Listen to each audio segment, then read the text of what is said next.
दोस्तों हमारा चल रहा है cost and management accountancy subject, जिसमें हमने लास्ट क्लास में स्टडी नोट नंबर 1 अपना कंप्लीट किया था। आज हम अपना second study note number 2 start करेंगे।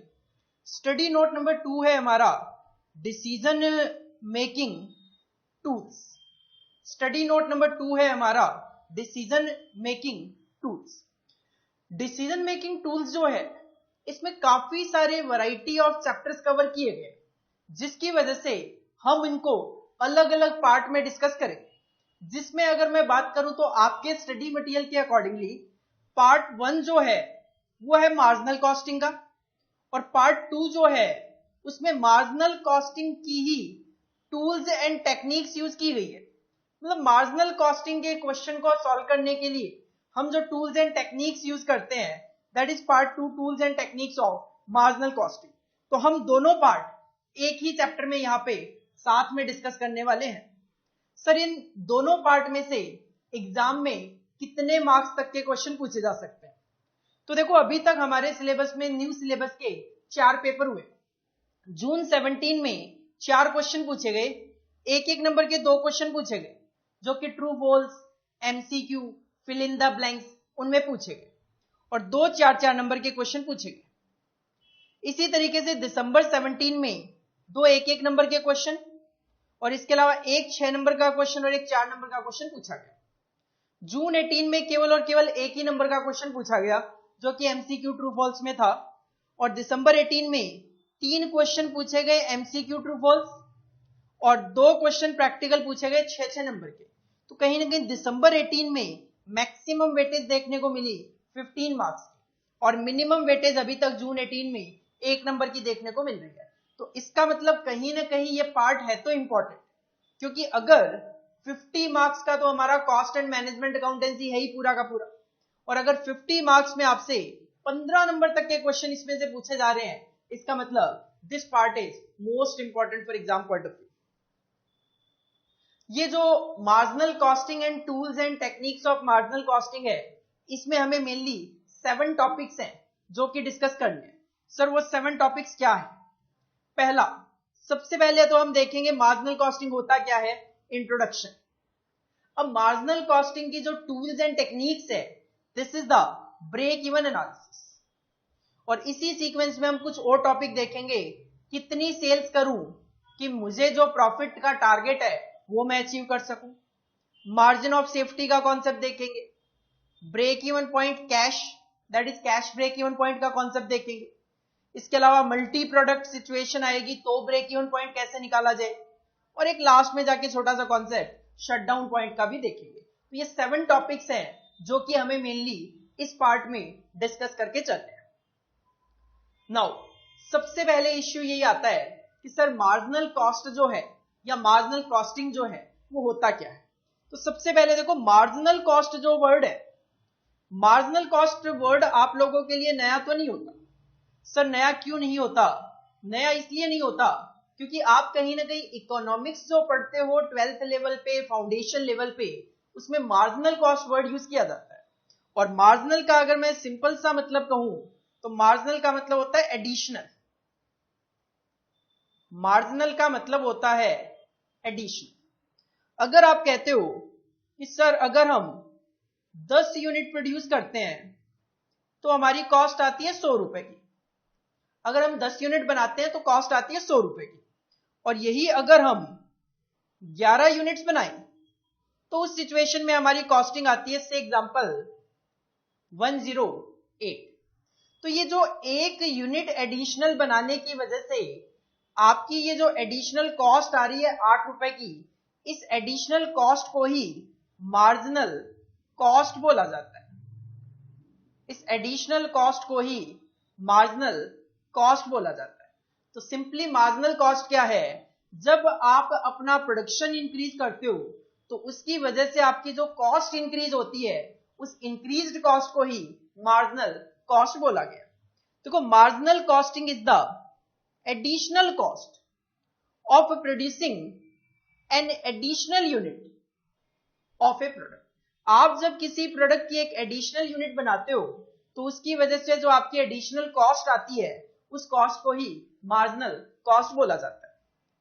According to ICMA London, as the amount to any given volume of output, given volume of output मेरे एग्जांपल के accordingly 10 unit, by which aggregate cost मेरी 10 यूनिट पे 100 रुपए आर चेंज्ड, और अगर ये cost change हो जाती है कब, if the volume of output is increased और डिक्रीज्ड, मैंने वॉल्यूम ऑफ आउटपुट को इंक्रीज कर दिया 10 यूनिट से 11 यूनिट पे, तो अगर एग्रीगेट कॉस्ट आपकी इंक्रीज या डिक्रीज दैट इज चेंज हो जाती है by 1 unit, in practice this is measured by the total variable cost attributable to 1 unit. तो ये जो 8 रुपए आपकी मार्जिनल कॉस्ट बढ़ी है, दिस इज नथिंग, यही आपकी वेरिएबल कॉस्ट भी है। क्योंकि देखो हमें पता है बेसिक लेवल से फिक्स्ड कॉस्ट तो टोटलिटी में सेम रहती है, तो जितनी फिक्स्ड कॉस्ट 10 यूनिट बनाने में आई होगी, फिक्स्ड कॉस्ट तो उतनी ही 11 यूनिट में भी आई होगी।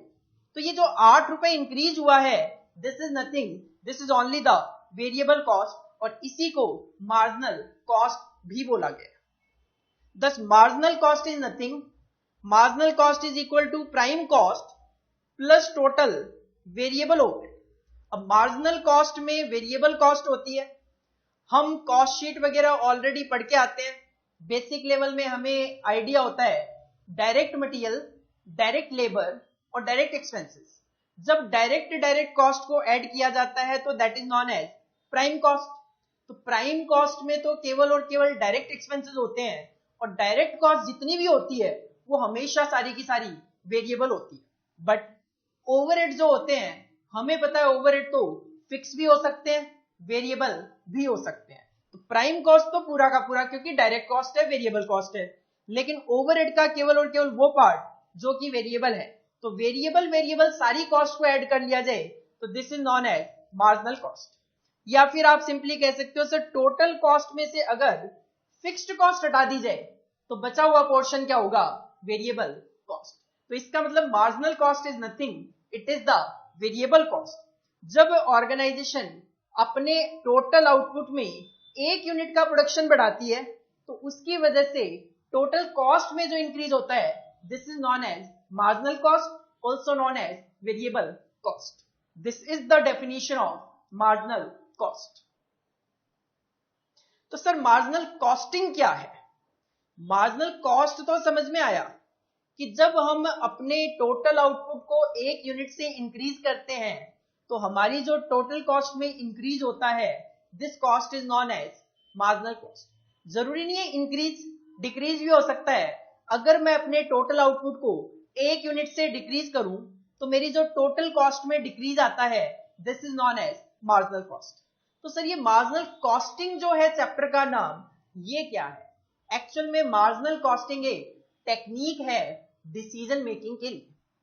डिसीजन मेकिंग टूल इस चैप्टर का नाम है और उसका एक पार्ट है मार्जिनल कॉस्टिंग।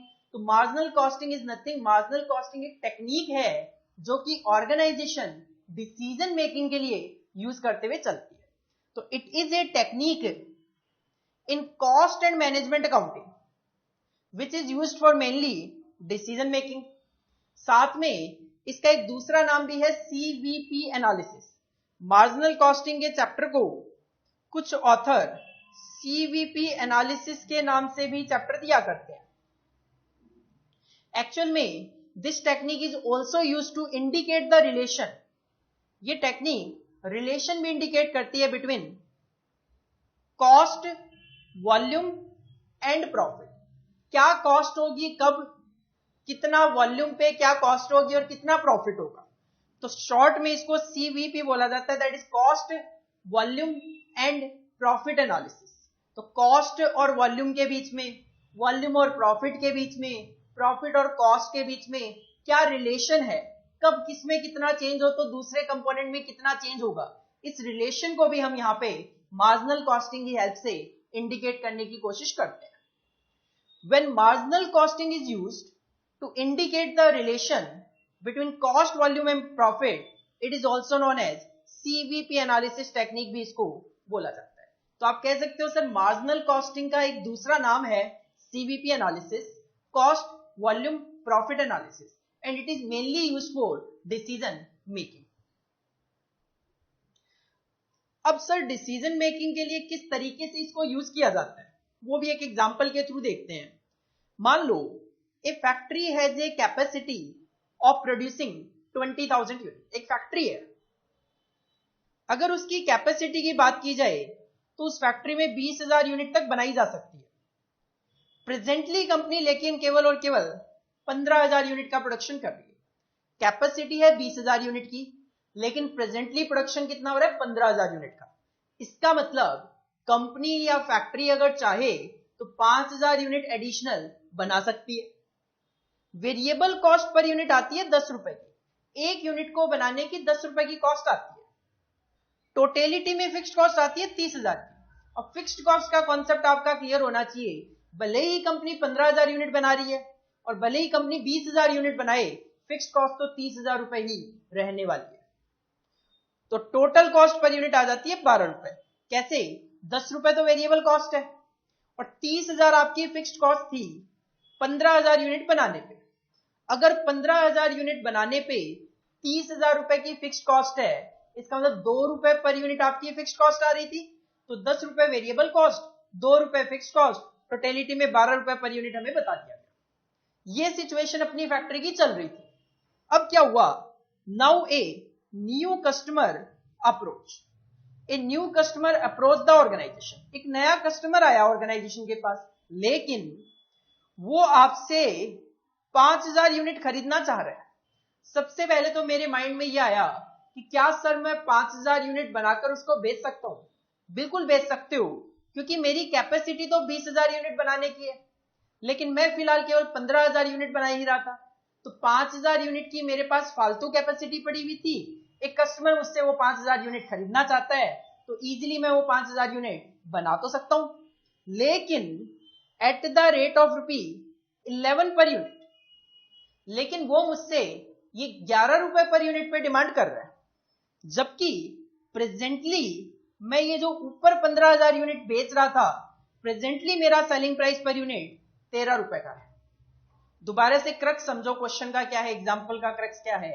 एक कंपनी जो 20,000 यूनिट बना सकती है, 15,000 यूनिट बना रही है. 10 रुपए पर यूनिट उसकी वेरिएबल कॉस्ट है, 30,000 रुपए फिक्स्ड कॉस्ट है. तो 15,000 यूनिट 30,000 के अकॉर्डिंगली 2 रुपए पर यूनिट कंपनी ने कैलकुलेट करके हमें बताया 12 रुपए पर यूनिट. 12 रुपए पर यूनिट एक यूनिट की कॉस्ट है. 13 रुपए पर यूनिट में कंपनी माल बेच रही है. अब एक नया कस्टमर आया जो आपसे 5,000 यूनिट खरीदना चाह रहा है. बना तो सकता हूं क्योंकि कैपेसिटी फालतू पड़ी हुई है, लेकिन वो आपसे केवल और केवल 11 रुपए पर यूनिट में वो 5,000 यूनिट खरीदना चाहता है. अब 99% स्टूडेंट का आंसर मैं अगर यहां पे पूछूं कि क्या मुझे 11 रुपए पर यूनिट के अकॉर्डिंगली 5,000 यूनिट सेल करनी चाहिए कि नहीं करनी चाहिए, 99% स्टूडेंट का आंसर होता है सर नहीं करनी चाहिए. कारण क्या बताते हैं स्टूडेंट कि सर 12 रुपए पर यूनिट मेरी कॉस्ट है, अगर 11 रुपए पर यूनिट में सेल करूंगा तो मुझे 1 रुपए पर यूनिट का नुकसान होगा. This is the normal thinking. एक तरीके से जब तक हमें मार्जिनल कॉस्टिंग टेक्निक का पता ना हो, तब तक हमारी सोच यही हो सकती है कि सर 12 रुपए मेरी कॉस्ट है, 11 रुपए में बेचूंगा तो 1 रुपए पर यूनिट का मुझे नुकसान होगा. क्वेश्चन यही जानना चाह रहा है whether the offer should be accepted और नॉट. क्या मुझे ऑफर एक्सेप्ट करना चाहिए या नहीं करना चाहिए.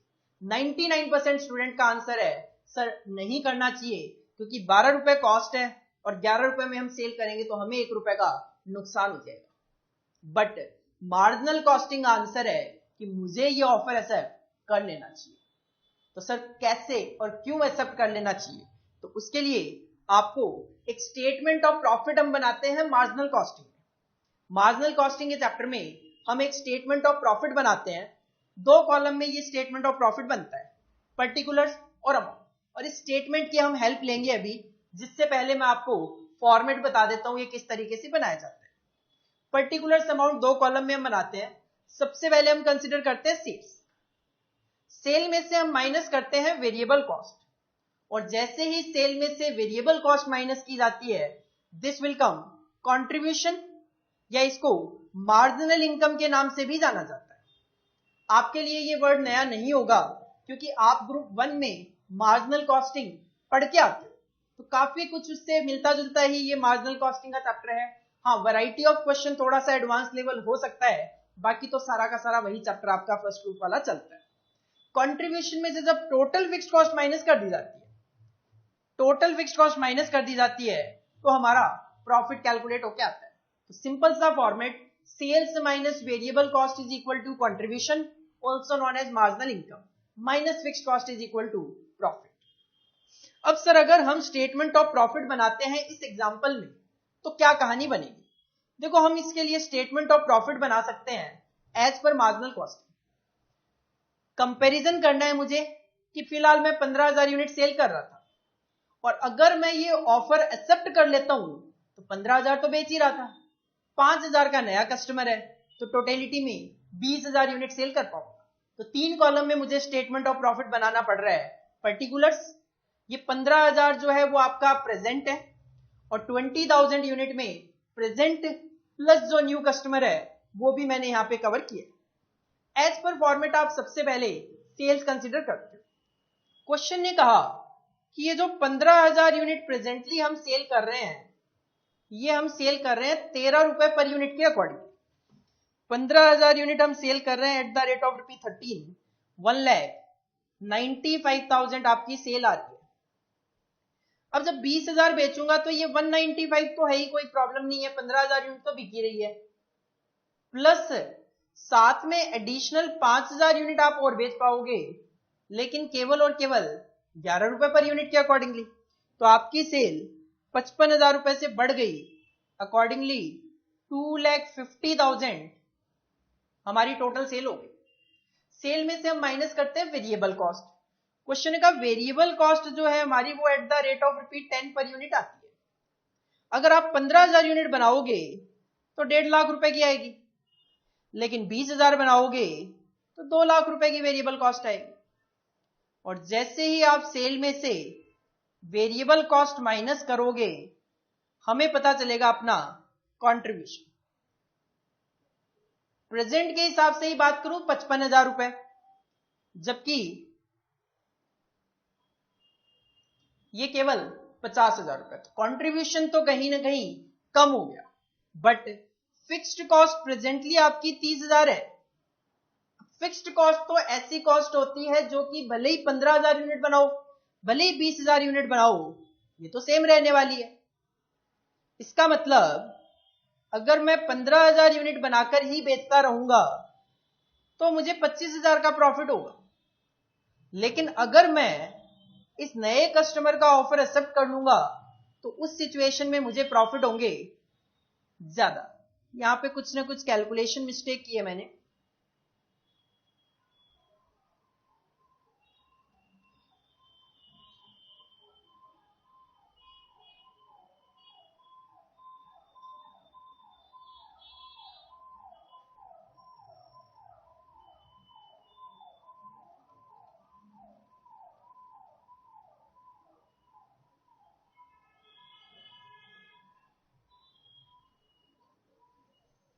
क्वेश्चन देख लेते हैं एक बार। क्वेश्चन था आपका 15,000 यूनिट और 10 रुपए पर यूनिट, 30,000 रुपए आपकी फिक्स कॉस्ट थी। सेलिंग प्राइस आपका 13 था प्रेजेंटली, और 5,000 यूनिट 11 रुपए के अकॉर्डिंगली अपने को सेल करनी है। 15,000 यूनिट आप सेल कर रहे हो 13 रुपए के अकॉर्डिंगली 195। यहाँ पे 195 सीधा कॉपी हो गया। 5,000 यूनिट आप 11 रुपए के अकॉर्डिंगली सेल करोगे तो 11 इंटू 5 55,000, 2,50,000। 10 रुपए पर यूनिट अपना वेरिएबल कॉस्ट है, तो ये हो गया आपका 1,50,000, और ये हो गया आपका 2 लाख, और ये हो गया आपका 55,000, एंड ये हो गया आपका 2,50,000 माइनस में 2,50,000, 30,000 एंड 30,000, तो ये आपका 20,000 आ रहा है।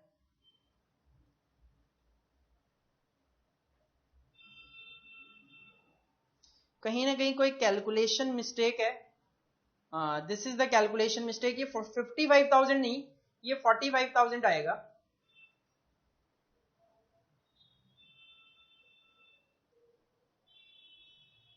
दैट विल कम 45,000, और ये 50,000, तो ये आ जाएगा आपका 15,000,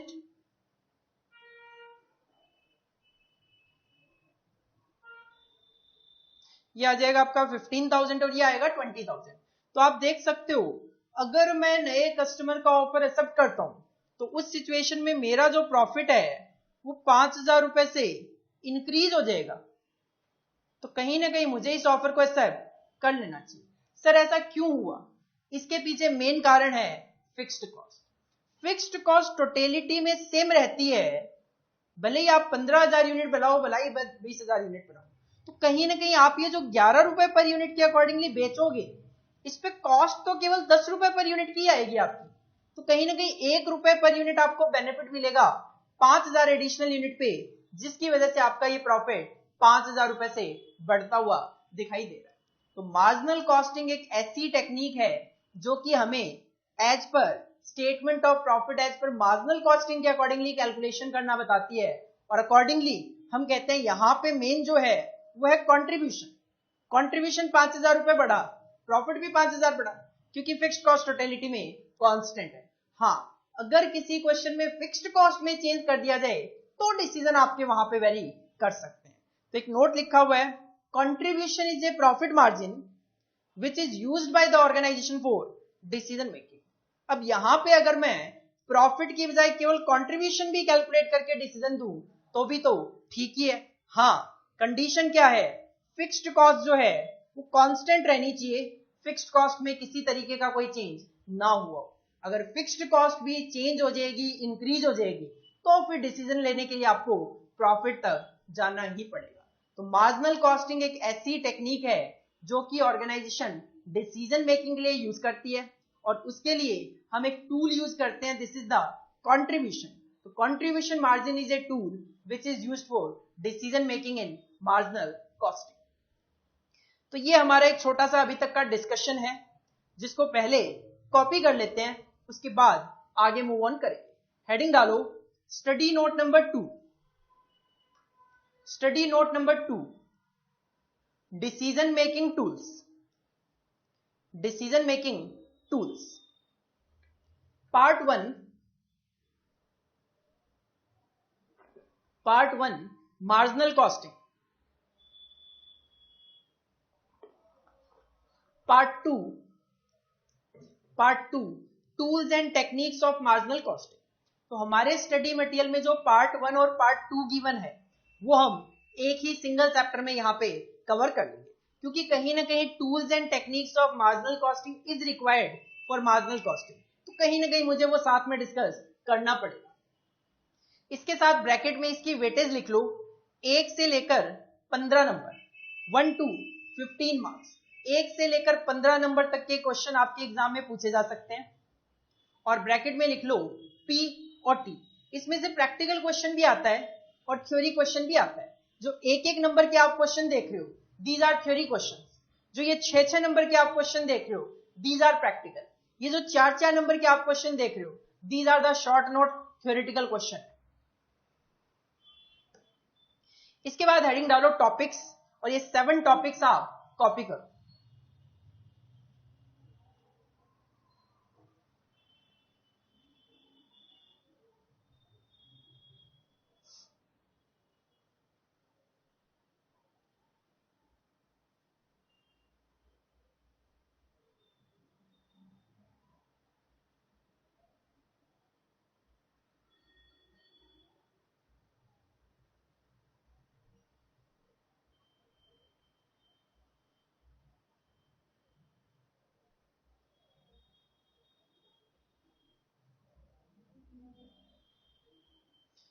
एक हेडिंग डालो definition of marginal cost, introduction.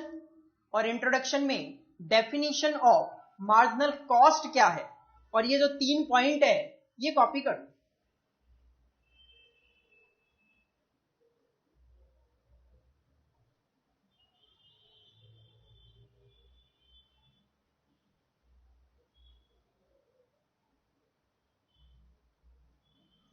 इसके बाद हेडिंग डालो मार्जिनल कॉस्टिंग, मार्जिनल कॉस्टिंग, और इसकी ये एक्सप्लेनेशन कॉपी करो कि मार्जिनल कॉस्टिंग क्या है और कहां पे यूज किया जाता है।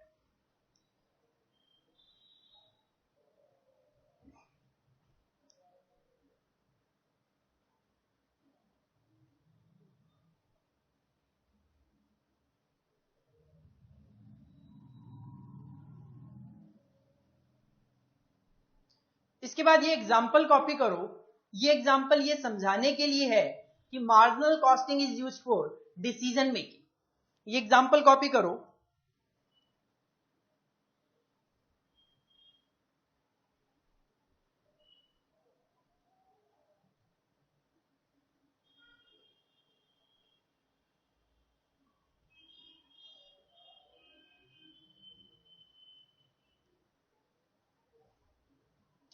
इस एग्जाम्पल के बाद ये स्टेटमेंट ऑफ प्रॉफिट का फॉर्मेट कॉपी करो।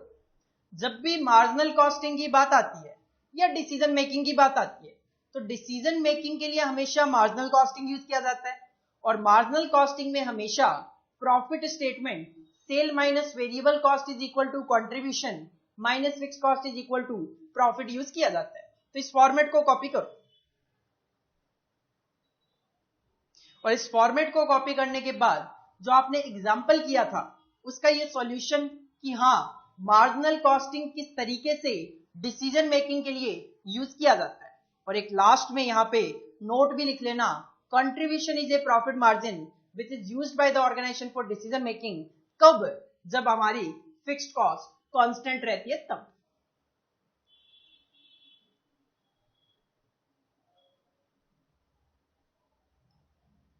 ये जो स्टेटमेंट ऑफ प्रॉफिट है इसके एप्लीकेशन पॉइंट ऑफ व्यू से एक दो छोटे छोटे क्वेश्चन कर लेते हैं ताकि हमें ये फॉर्मेट याद हो जाए।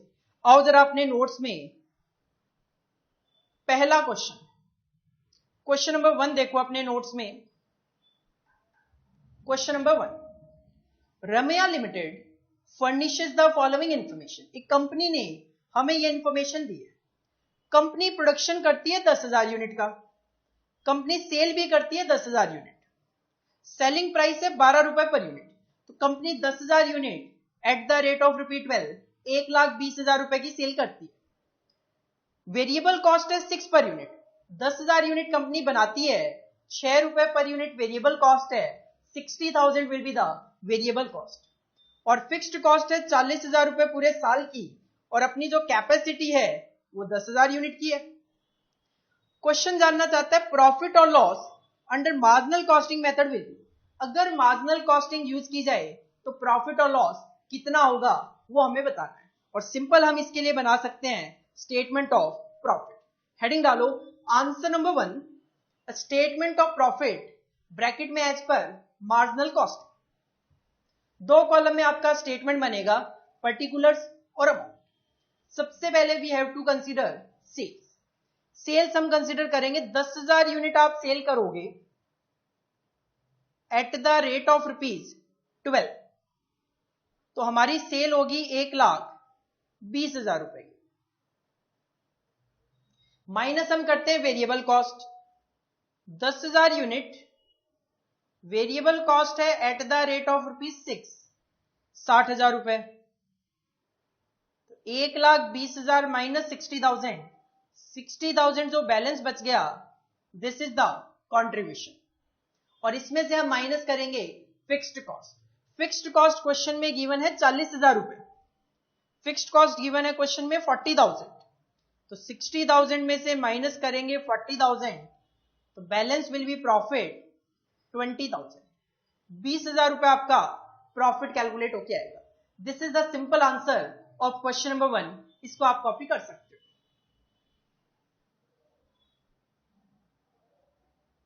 एक और सिमिलर क्वेश्चन ट्राई करते हैं। क्वेश्चन नंबर 2 देखो, बिल्कुल सेम है।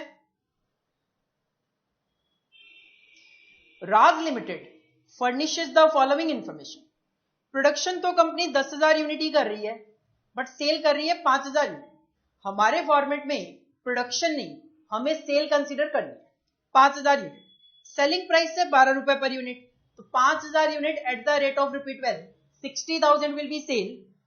वेरिएबल कॉस्ट है 6 रुपए per unit, 5,000 unit at the rate of ₹6, 30,000। और फिक्स्ड कॉस्ट है आपकी वही 40,000 रुपए पर एनम। क्वेश्चन की रिक्वायरमेंट भी वही है, प्रॉफिट और loss under marginal costing method will. Again हम बनाएंगे statement of profit as per marginal costing. Heading डालो answer number 2, statement of profit bracket में एज पर मार्जिनल कॉस्टिंग। दो कॉलम पर्टिकुलर्स और अमाउंट।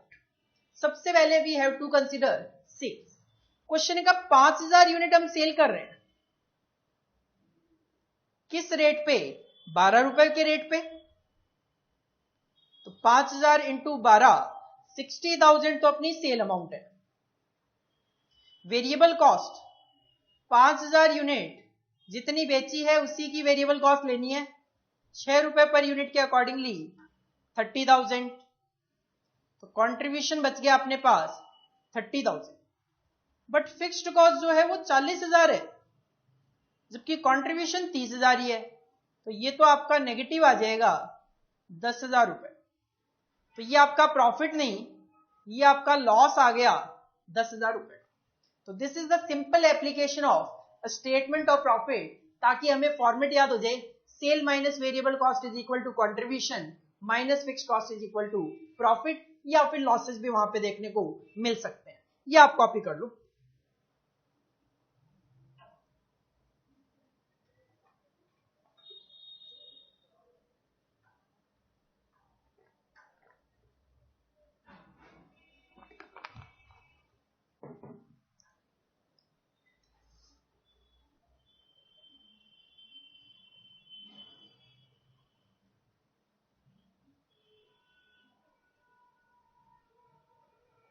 इसके बाद मार्जिनल कॉस्टिंग में एक टूल यूज किया जाता है that is known as break even analysis. और हमने अभी अभी कहा जो मार्जिनल कॉस्टिंग है उसको हम जब कॉस्ट, वॉल्यूम और प्रॉफिट में रिलेशन इंडिकेट करने के लिए यूज करते हैं, तो this is also known as CVP analysis. तो CVP analysis that is cost, volume and profit analysis for indicating the relation between cost, volume का मतलब है यहां पे सेल्स, वॉल्यूम का मतलब यहां पे सेल्स है, एंड प्रॉफिट। तो कॉस्ट, सेल्स और प्रॉफिट, इतनी सेल होगी तो कितनी कॉस्ट होगी, इतनी सेल होगी तो कितना प्रॉफिट होगा। इस तरीके के रिलेशन को इंडिकेट करने के लिए हम यूज करते हैं break even analysis should be use. तो सीवीपी एनालिसिस के लिए भी एक टूल यूज किया जाता है, and this tool is known as break even analysis. और ब्रेक इवन एनालिसिस जो है उसका मीनिंग जो है वो आपके लिए नया नहीं है। आप सभी break even point word economics वगैरह में सुन के आते हो। ब्रेक इवन का मतलब जैसे ही आपसे पूछा जाए आप झट से कह देते हो सर नो प्रॉफिट और नो लॉस सिचुएशन। तो ब्रेक इवन एनालिसिस एक्चुअल में नो प्रॉफिट और नो लॉस सिचुएशन ही है, ना अपने को लॉस होता है ना अपने को प्रॉफिट होता है। तो एक्चुअल में इसकी डेफिनेशन क्या होती है? एक्चुअल में इसकी डेफिनेशन होती है it indicates the sales. Actual में ब्रेक इवन पॉइंट जो है वो जो फिगर बताता है वो फिगर सेल्स होती है, और वो फिगर यूनिट्स में भी हो सकती है, 10,000 यूनिट, 15,000 यूनिट, या फिर अमाउंट में भी हो सकती है। कैसे? आप ये बोल सकते हो कि सर जब मैं 10,000 यूनिट बनाकर बेचूंगा, जब मैं 10,000 यूनिट बनाकर बेचूंगा मुझे ना तो प्रॉफिट होंगे ना लॉस होंगे। तो ये 10,000 यूनिट आपका ब्रेक इवन है। या फिर आप कह सकते हो सर जब मैं 5 लाख रुपए की सेल करूंगा, जब मैं 5 लाख रुपए की सेल करूंगा मुझे ना तो प्रॉफिट होंगे ना लॉसेज होंगे। इस सिचुएशन में ब्रेक इवन पॉइंट 5 लाख रुपए है। तो ब्रेक इवन पॉइंट क्या है? It indicates the sales level, और वो सेल लेवल यूनिट में भी हो सकता है 10,000 यूनिट, या अमाउंट में भी हो सकता है 5 लाख रुपए, एट विच जहां पे कि total sales will be equal to total cost. Simple सी बात है, statement of profit, sale minus variable cost is equal to contribution minus fixed cost is equal to profit. इसका मतलब सेल में से दो कॉस्ट माइनस कर रहे हो, वेरिएबल कॉस्ट और फिक्स्ड कॉस्ट। अगर टोटल सेल्स 5 लाख है और वेरिएबल कॉस्ट और फिक्स्ड कॉस्ट दोनों का टोटल 5 लाख है, तो सिंपल सी बात है प्रॉफिट कितना आएगा? 0। तो जब टोटल सेल्स और टोटल कॉस्ट इक्वल हो जाएगी, टोटल कॉस्ट का मतलब है वेरिएबल कॉस्ट और फिक्स्ड कॉस्ट दोनों का addition, accordingly there will be no profit और नो लॉस, और उसी लेवल को ब्रेक इवन पॉइंट या ब्रेक इवन लेवल बोला जाता है। तो ब्रेक इवन लेवल की डेफिनेशन क्या बतानी है आपको? It indicates the sales level in units और in rupees at which total sales will be equal to total cost total cost का मतलब है variable cost plus fixed cost, accordingly there will be no profits और losses. तो इसका मतलब break even point units में भी कैलकुलेट किया जा सकता है और ब्रेक इवन पॉइंट रुपीस में भी कैलकुलेट किया जा सकता है। पहले अगर हम बात करें ब्रेक इवन पॉइंट यूनिट की, तो ब्रेक इवन पॉइंट यूनिट को कैलकुलेट करने का बड़ा सिंपल सा फॉर्मूला है। सर क्या फॉर्मूला है? ये फॉर्मेट था अपना स्टेटमेंट ऑफ प्रॉफिट का। यहां पे ये 30,000 रुपए का कंट्रीब्यूशन है। अगर मैं कहूं ये फिगर नहीं है, भूल जाओ,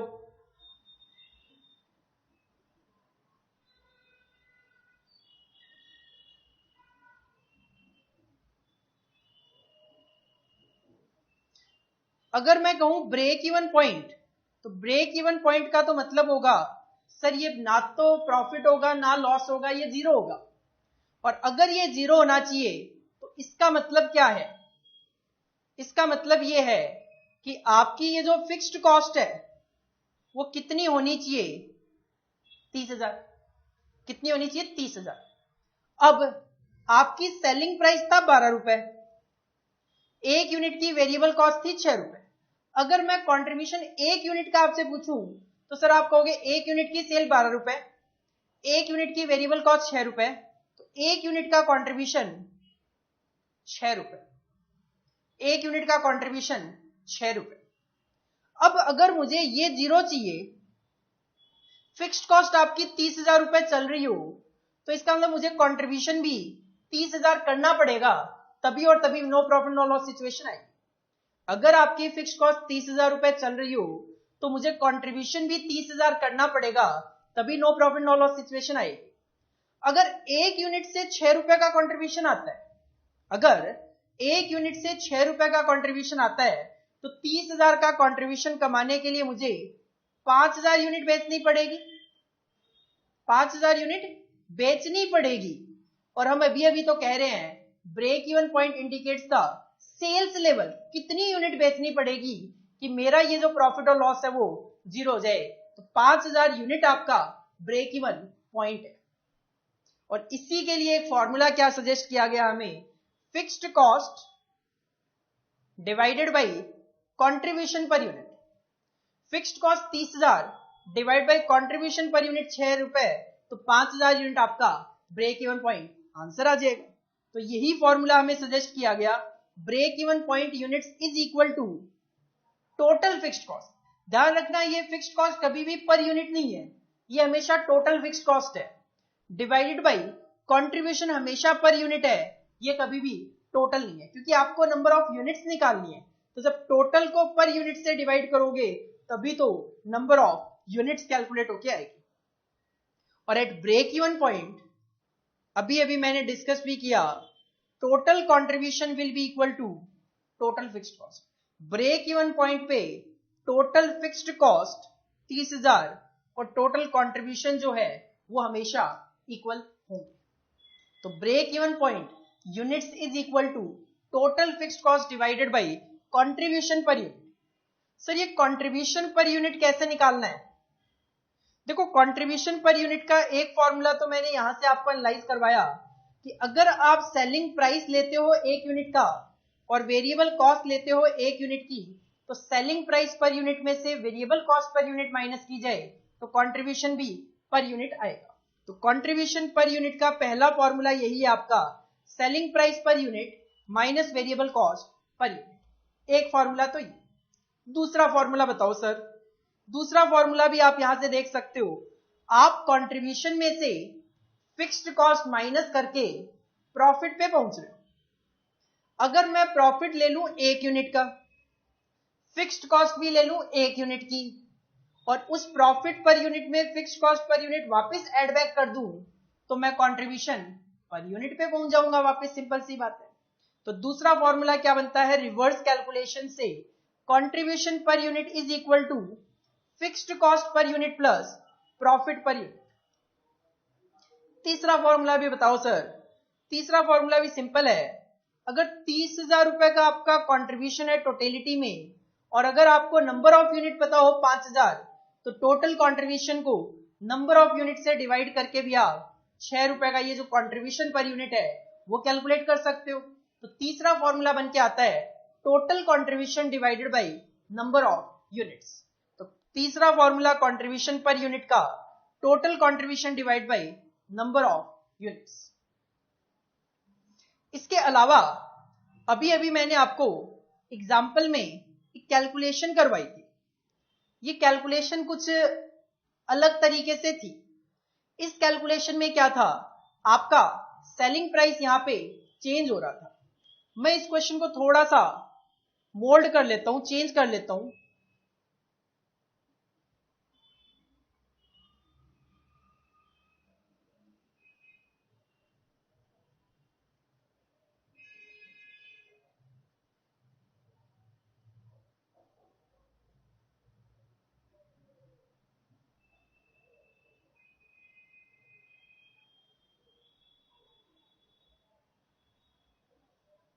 मान लो ये है फर्स्ट ईयर का डेटा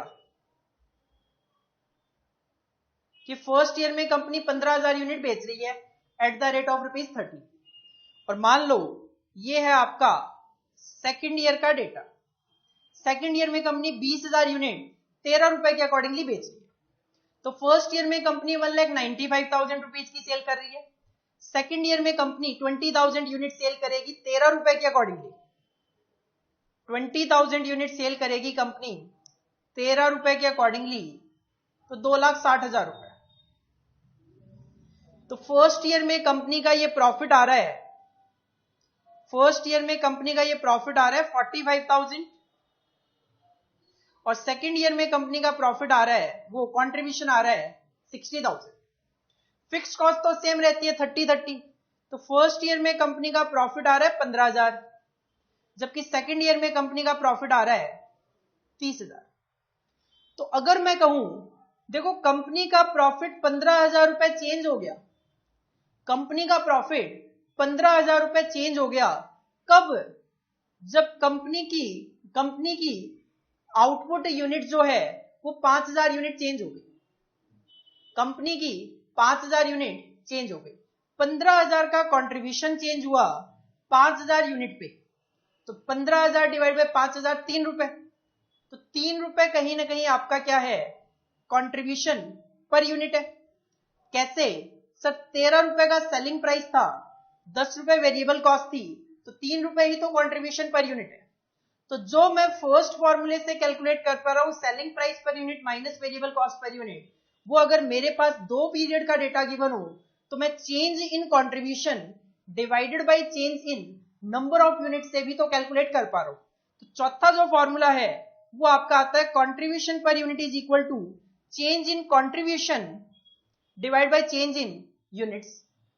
अब आप देखोगे कि जितना आपके कंट्रीब्यूशन में चेंज हुआ 15,000, उतना ही तो आपका प्रॉफिट में भी चेंज हुआ 15,000, क्योंकि फिक्स्ड कॉस्ट तो हमारी नॉर्मली कांस्टेंट रहती है। तो ऐसी सिचुएशन में चेंज इन कंट्रीब्यूशन लिखूं चाहे चेंज इन प्रॉफिट लिखूं, बात तो एक ही है। Change in profit 15,000 divide by change in unit 5,000, answer तो आपका वो 13 माइनस 10 ₹3 ही आने वाला है। तो चेंज इन कंट्रीब्यूशन लिख दो चाहे चेंज इन प्रॉफिट लिख दो divide by change in number of unit. Most of the question में चेंज इन प्रॉफिट लिखा हुआ होता है, तो आप चेंज इन प्रॉफिट यूज करते हुए चल सकते हो। तो break even point units is equal to total fixed cost divided by contribution per unit. At break even point total contribution will be equal to total fixed cost. Contribution per unit 4 तरीके से calculate किया जा सकता है, selling price per unit minus variable cost per unit, fixed cost per unit plus profit per unit, या loss per unit भी minus हो सकता है। तीसरा total contribution divided by number of unit. चौथा चेंज इन टोटल कंट्रीब्यूशन या change in total profit divided bye change in number of units. Heading डालो। Heading डालने से पहले एक दो क्वेश्चन आए हुए हैं हमारे एग्जाम में छोटे छोटे, वो देख लो। ट्रू फॉल्स में क्वेश्चन पूछा गया जून 2017 में, अदर वेरिएबल्स रिमेनिंग कांस्टेंट, बाकी सारे वेरिएबल कांस्टेंट है, केवल चेंज किसमें है, hike in selling price per unit. मतलब केवल और केवल सेलिंग प्राइस में इंक्रीज हुआ है, हाइक हुआ है, वेरिएबल कॉस्ट पर यूनिट वही है, फिक्स्ड कॉस्ट टोटलिटी में वही है, तो will lower the break even point. तो कहते हैं अगर बाकी सारी चीजें सेम रहे, केवल और केवल सेलिंग प्राइस इंक्रीज हो जाए, तो यहां पे ट्रू फॉल्स क्वेश्चन कहता है ब्रेक इवन पॉइंट आपका कम हो जाएगा। और ये बिल्कुल ठीक बात है। कैसे सर? अगर मैं कहता हूं मेरा सेलिंग प्राइस 10 रुपए है, वेरिएबल कॉस्ट पर यूनिट मेरी 8 रुपए है और फिक्स्ड कॉस्ट मेरी 10,000 रुपए है, तो मैं अगर ब्रेक इवन पॉइंट कैलकुलेट करूंगा तो आप कहोगे सर टोटल फिक्स्ड कॉस्ट है 10,000 रुपए की, कंट्रीब्यूशन पर यूनिट होता है selling price minus variable cost 10 minus 8 2 रुपए, 5,000 यूनिट मेरा आंसर आ रहा है। अब क्वेश्चन कहता है सेलिंग प्राइस पर यूनिट आपका इंक्रीज हो जाए। अब अगर मैं कहूं सेलिंग प्राइस जो है वो 10 की बजाय 12 रुपए हो गया, बाकी वेरिएबल कांस्टेंट रखने हैं, तो इस सिचुएशन में ब्रेक इवन पॉइंट निकालूंगा तो फिक्स्ड कॉस्ट तो 10,000 कांस्टेंट है, कंट्रीब्यूशन पर यूनिट इस बार सेलिंग प्राइस 12, वेरिएबल कॉस्ट 8 रुपए, तो 12 माइनस 8 4 रुपए, अकॉर्डिंगली 2500 यूनिट्स। Accordingly 2500 unit. तो जैसे जैसे आपका सेलिंग प्राइस बढ़े, बाकी सारी चीजें अगर कांस्टेंट चले, तो उस सिचुएशन में हमारा ब्रेक इवन पॉइंट कम हो जाता है। तो दिस इज ट्रू। एक और क्वेश्चन पूछा गया दिसंबर 2018 में, contribution margin is equal to, 4 फॉर्मूले देखे आपने कंट्रीब्यूशन के, sale minus fixed cost minus profit, नहीं ऐसा कोई फॉर्मूला नहीं देखा, प्रॉफिट प्लस वेरिएबल कॉस्ट, ऐसा भी कोई फॉर्मूला नहीं है, फिक्स्ड कॉस्ट प्लस प्रॉफिट देखा था, प्लस प्रॉफिट देखा था, और मैंने कहा अगर प्लस प्रॉफिट है तो माइनस लॉस भी तो है, तो ठीक है, this third is your answer, none of the above तो नहीं होने वाला, C will be your answer. आप चाहो तो यहां पे लिख सकते हो, एक 5वां फॉर्मूला भी लिख सकते हो अगर आपको रट्टाफिकेशन की आदत हो तो। अदरवाइज देखो अंडरस्टैंडिंग वाली बात है कि फिक्स्ड कॉस्ट पर यूनिट अगर प्रॉफिट प्लस हो रहा है तो लॉस तो माइनस ही होगा, तो fixed cost minus loss is equal to contribution. Heading डालो जरा, cost volume profit that is CVP analysis, और ये 3 लाइनें जो है ये कॉपी करो सबसे पहले।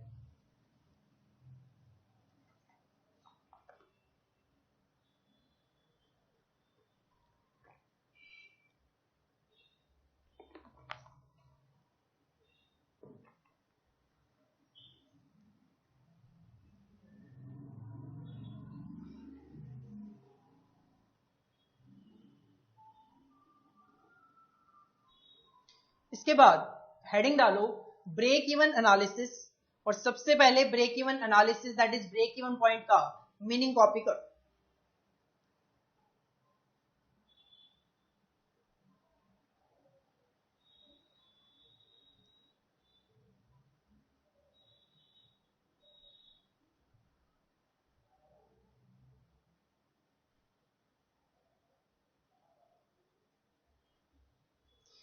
इसके बाद हेडिंग डालो break even point units, break even point units, और सबसे पहले इसका फॉर्मूला कॉपी करो और एक नोट जो लिखा हुआ है वो भी कॉपी करो।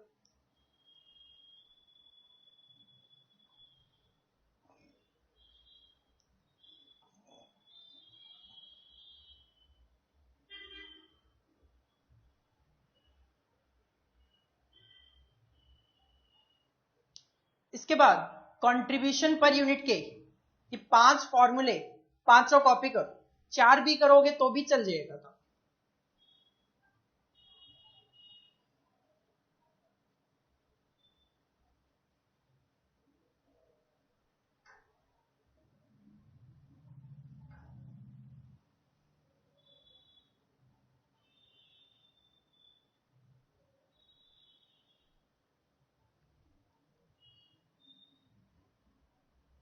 इसके बाद ये जो 2 क्वेश्चन है जून 17 और दिसंबर 18 के जो हमारे एग्जाम में आए हुए हैं, इन क्वेश्चन को भी विद आंसर कॉपी करो, ताकि आपको आइडिया लग जाएगा कि हम ये जो टॉपिक पढ़ रहे हैं इसमें इस तरीके से हमारे एग्जाम में ट्रू फॉल्स एमसीक्यू में क्वेश्चन पूछे जा सकते हैं।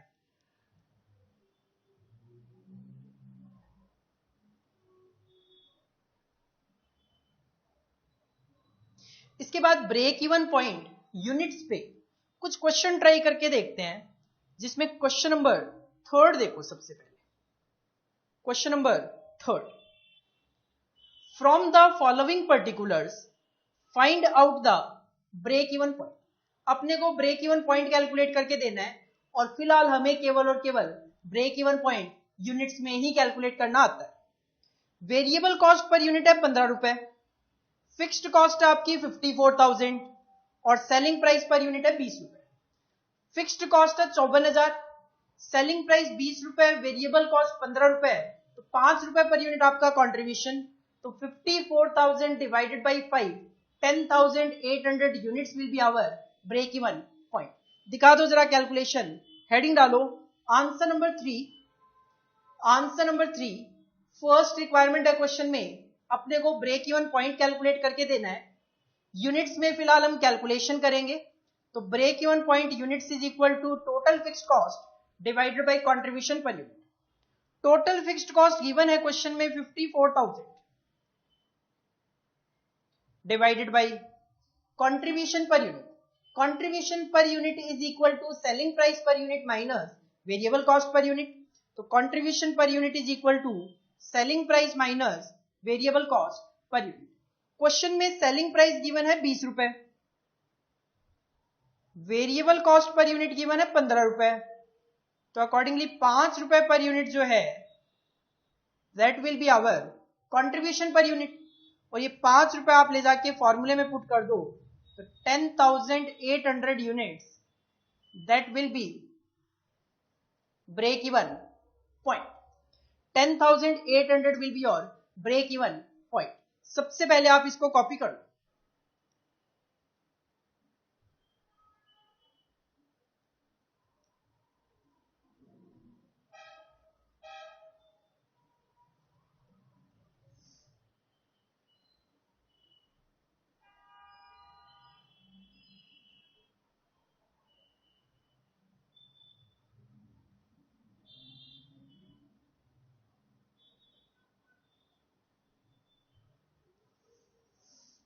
इसके बाद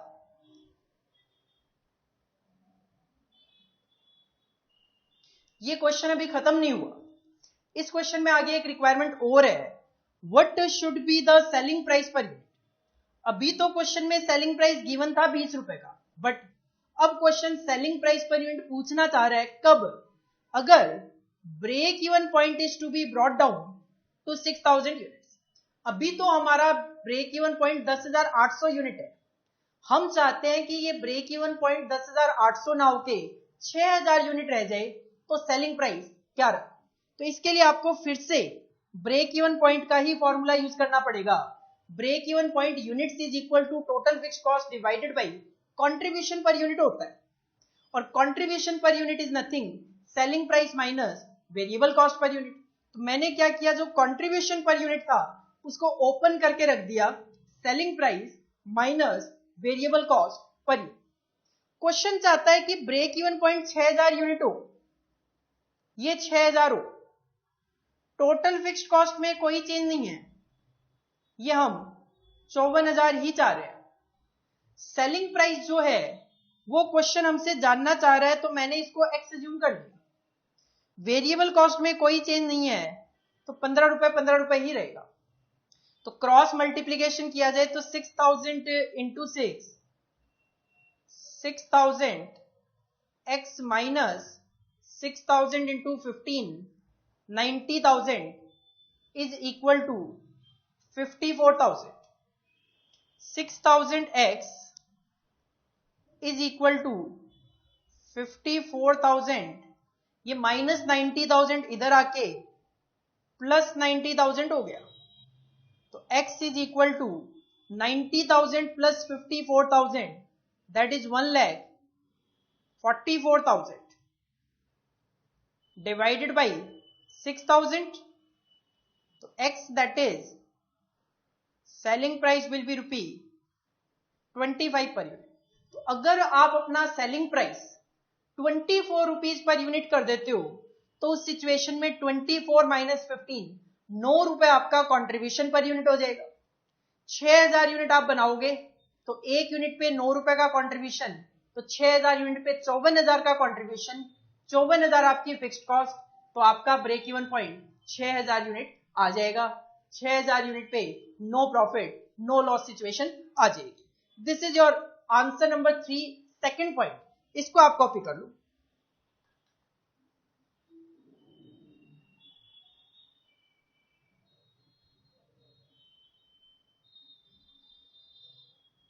एक और क्वेश्चन ट्राई करते हैं ब्रेक इवन पॉइंट यूनिट्स पे ही। एक अच्छा क्वेश्चन है जो सीए में नवंबर 2008 में पूछा गया था।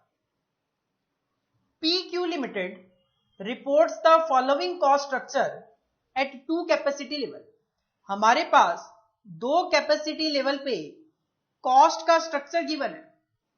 क्वेश्चन कहता है 100% कैपेसिटी है हमारी 2000 यूनिट बनाने की, जिसमें 2 तरीके के ओवरहेड की कॉस्ट है।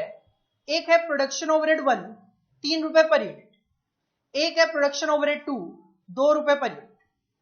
यही अगर मैं 2000 यूनिट की बजाय 1500 यूनिट बनाऊं तो प्रोडक्शन ओवरहेड 1 है 4 रुपए पर यूनिट और प्रोडक्शन ओवरहेड 2 है 2 रुपए per unit. If the selling price reduced by direct material and labour, कहते हैं सेलिंग प्राइस जो है इसमें से हम रिड्यूस कर चुके हैं क्या क्या, डायरेक्ट मटेरियल और लेबर। इसका मतलब आप प्राइम कॉस्ट तो माइनस कर चुके हो, डायरेक्ट मटेरियल और डायरेक्ट लेबर रिड्यूस करने के बाद is ₹8 per unit, 8 per unit. Selling price में से मटेरियल और लेबर रिड्यूस करने के बाद 8 रुपए पर यूनिट आ रहा है। क्वेश्चन जानना चाहता है what would be its break even point. तो क्वेश्चन जानना चाहता है ब्रेक इवन पॉइंट क्या होगा। देखो ब्रेक इवन पॉइंट का फॉर्मूला जो है वो तो अपना यही चलेगा, total fixed cost divided by contribution per unit. Heading डालो answer number 4, break even point units is equal to total fixed cost divided by contribution per unit. लेकिन इस क्वेश्चन में मुझे टोटल फिक्स्ड कॉस्ट दिखाई नहीं दे। मेरा क्वेश्चन आपसे ये है कि ये जो प्रोडक्शन ओवरहेड 1 और 2 है इसमें एक ओवरहेड तो वेरिएबल है और एक ओवरहेड फिक्स है, तो कौन सा वेरिएबल और कौन सा फिक्स्ड है। जब मैं फेस टू फेस क्लासेस में स्टूडेंट से पूछता हूं तो 90% स्टूडेंट गलत जवाब देता है। 90% स्टूडेंट कहता है कि सर प्रोडक्शन ओवरहेड 2 जो है वो फिक्स है। 90% स्टूडेंट ये कहता है कि सर जो प्रोडक्शन ओवरहेड 2 है वो फिक्स है, 2 रुपए दिखाई दे रहे हैं। हो सकता है आपके माइंड में भी यही चल रहा होगा, लेकिन थोड़ी सी इसके लिए मैं आपको कैलकुलेशन शो करना चाहूंगा। एक वर्किंग नोट में मैं नेक्स्ट स्लाइड में एक छोटी सी कैलकुलेशन शो करना चाहूंगा। प्रोडक्शन ओवरहेड 2 तरीके के हैं 1 और 2। कंपनी ने एक तो जब 2000 यूनिट कंपनी बनाती है तब डेटा दिया है, और एक कंपनी जब 1500 यूनिट बनाती है तब डेटा दिया है।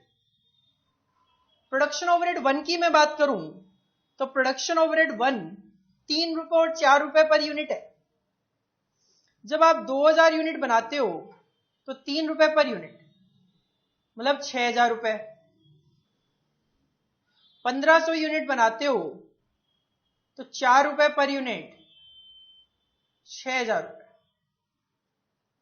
प्रोडक्शन ओवरहेड 2 की कहानी देखें तो इसका डेटा भी अपने को 2000 यूनिट्स और 1500 यूनिट्स पे गिवन है। क्वेश्चन ने कहा प्रोडक्शन ओवरहेड 2 जो है 2 रुपए और 2 रुपए पर यूनिट है। जब आप 2000 यूनिट बनाते हो तो 2 रुपए पर यूनिट दैट इज 4000, और जब आप 1500 यूनिट बनाते हो तो 2 रुपए पर यूनिट 3000 रुपए। जिन जिन के माइंड में वो डाउट चल रहा होगा कि प्रोडक्शन ओवरहेड 2 जो है 2-2 रुपए पर यूनिट लिखा हुआ है ये फिक्स है, आधे स्टूडेंट का डाउट इस कैलकुलेशन के बाद ऑटोमेटिकली सॉल्व हो गया होगा। वेरिएबल कॉस्ट वो कॉस्ट होती है जो प्रोडक्शन के साथ साथ चेंज होती रहती है। फिक्स्ड कॉस्ट वो कॉस्ट होती है जो टोटलिटी में फिक्स रहती है, आउटपुट पे डिपेंड नहीं करती। प्रोडक्शन ओवरहेड 1 वो कॉस्ट है जो दोनों ही केसेस में 6-6 हजार रुपए है और वो प्रोडक्शन पे डिपेंड नहीं करती, बट प्रोडक्शन ओवरहेड 2 प्रोडक्शन पे डिपेंड कर रहा है। जैसे जैसे प्रोडक्शन कम या ज्यादा हो रहा है वैसे वैसे आपकी कॉस्ट चेंज हो रही है। इसका मतलब प्रोडक्शन ओवरहेड 1 जो है ये है आपका फिक्स और प्रोडक्शन ओवरहेड 2 जो है वो है आपका वेरिएबल। तो सर इसका मतलब टोटल फिक्स कॉस्ट है अपनी 6,000 रुपए की। तो हमने फॉर्मूला लिखा break even point is equal to total fix cost divide by contribution per unit, जिसमें टोटल फिक्स कॉस्ट पता चल गई हमें 6,000 रुपए, divided by contribution per unit is equal to selling price minus variable cost per unit. मैंने formula खुल के लिखा selling price minus variable cost में डायरेक्ट मटेरियल भी आता है, डायरेक्ट लेबर भी आती है और वेरिएबल ओवरहेड भी आता है। क्वेश्चन ने लैंग्वेज यूज की selling price reduced by direct material and labour. Selling price में से डायरेक्ट मटेरियल और लेबर रिड्यूस करने के बाद 8 रुपए पर यूनिट आ रहा है। इसका मतलब क्वेश्चन ने ये कैलकुलेशन तो ऑलरेडी कर ली और ये 8 रुपए आ रहा है, तो मुझे तो केवल और केवल माइनस वेरिएबल ओवरहेड करना, और हमारा वेरिएबल ओवरहेड है प्रोडक्शन ओवरहेड 2 जो कि 2 रुपए पर यूनिट है। वेरिएबल ओवरहेड पर यूनिट लोगे ऑफ कोर्स, क्योंकि अपने को कंट्रीब्यूशन पर यूनिट निकालना है, 2 रुपए, तो ये आ जाएगा आपका 6 रुपए पर यूनिट। ये 6 रुपए फॉर्मूले में ले जाके रखोगे तो दैट विल कम 1000 यूनिट्स। तो जब कंपनी 1000 यूनिट बनाकर बेचेगी there will be no profit और loss to the company, company will be at break even level. This is your answer number 4। इसको आप कॉपी कर दो।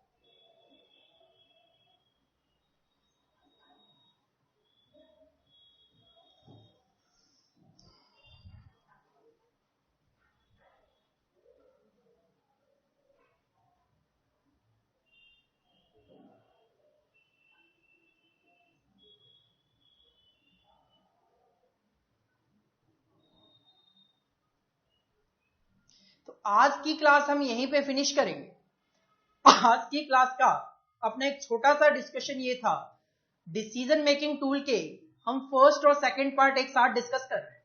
सबसे पहले हमने देखा मार्जिनल कॉस्ट क्या होता है। एक एडिशनल यूनिट बनाने की वजह से जो हमारी कॉस्ट में इंक्रीज या डिक्रीज होता है, this is known as marginal cost. Marginal costing क्या एक टेक्निक है जो कि डिसीजन मेकिंग के लिए यूज की जाती है, और इसको सीवीपी एनालिसिस भी बोला जाता है, जब हम कॉस्ट वॉल्यूम और प्रॉफिट के बीच में रिलेशन इंडिकेट करने के लिए इसको यूज करते हैं। मेन है statement of profit marginal costing के accordingly sales minus variable cost is equal to contribution minus fix cost is equal to profit. Break even analysis is a tool which is used for CVP analysis. Break even point indicates the sales level in units or in rupee at which total sales will be equal to total cost. Total cost मतलब variable cost और fixed cost. तो break even point पे there will be no profit or no loss to the company. Break even point units का formula भी देखा, total fixed cost divided by contribution per unit. Contribution per unit is equal to selling price per unit minus variable cost per unit, fixed cost per unit plus profit per unit, total contribution divided by number of units, change in contribution या change in profit divided by number of change in number of units, या फिर fixed cost plus profit हो सकता है तो minus loss भी हो सकता है। और हमने 2 क्वेश्चन स्टेटमेंट ऑफ प्रॉफिट पे बनाए और 2 क्वेश्चन हमने ब्रेक इवन पॉइंट यूनिट्स पे डिस्कस किए। होमवर्क में आप ट्राई कर सकते हो, क्वेश्चन नंबर 5 आप ट्राई कर सकते हो, क्वेश्चन नंबर 6 आप ट्राई कर सकते हो, क्वेश्चन नंबर 7 आप ट्राई कर सकते हो,